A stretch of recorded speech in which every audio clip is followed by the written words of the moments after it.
When someone passes away, it's often not the bank accounts or the investments that cause the most tension. It's the heirlooms. Who gets mom's wedding ring? Who gets the artwork? What about the antique furniture, the jewelry, the family photos? If you're serving as trustee, handling tangible personal property, things like jewelry, collectibles, artwork, and household items, can be one of the most sensitive parts of a trust administration.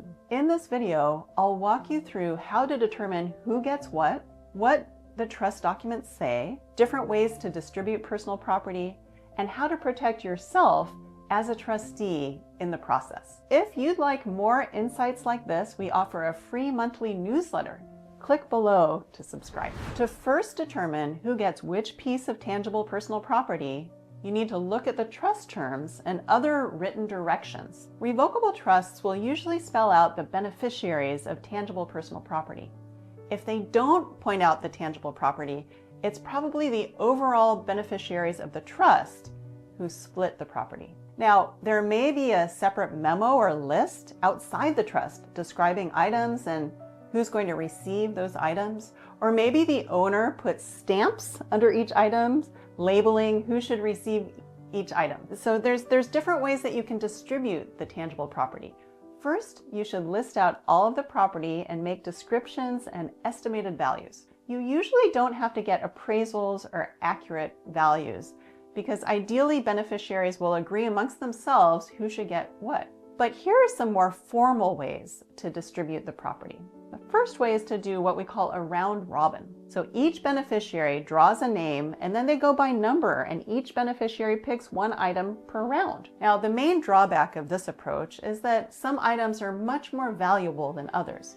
So how do you account for this? For example, maybe there's one beautiful wedding ring valued at $10,000 and nothing else has nearly as much value.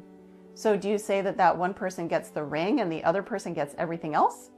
How would you divide these items? These are some drawbacks of that approach. Did you know my mom has a monthly newsletter where she shares helpful information? Click below to join. The next approach, you could do a point allocation system. So in this way, each beneficiary gets a certain amount of points, and that beneficiary can allocate their points to the items that they want.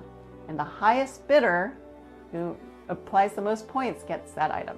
Next, you can get appraisals for each item, and then you equalize those values with cash or other assets from the trust. Now, there's some drawbacks that the beneficiaries might disagree on the appraised values. And this takes a long time and it's very costly because you have to get appraisals for just about everything. Finally, you may just sell everything and distribute the proceeds according to the terms of the trust. And of course, we do rely on trustee discretion. The trust often says that if there's a disagreement between the beneficiaries, the trustee has the last word on this. They're the tiebreaker. So if you're the trustee in charge of distributing tangible personal property, document.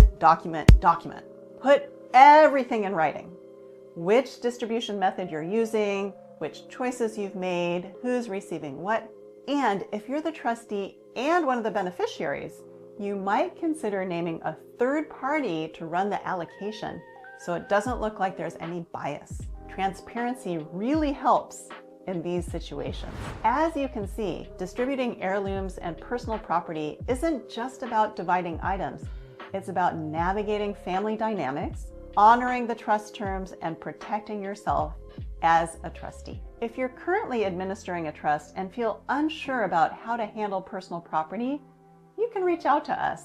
That's something we help trustees with regularly as part of the overall trust administration process. You don't have to navigate it alone. If this video was helpful, make sure to subscribe for more guidance on trust administration and estate planning in California. And if you need support, you can reach out to schedule a consultation. If this video is helpful for you, share it to someone else who might benefit from it.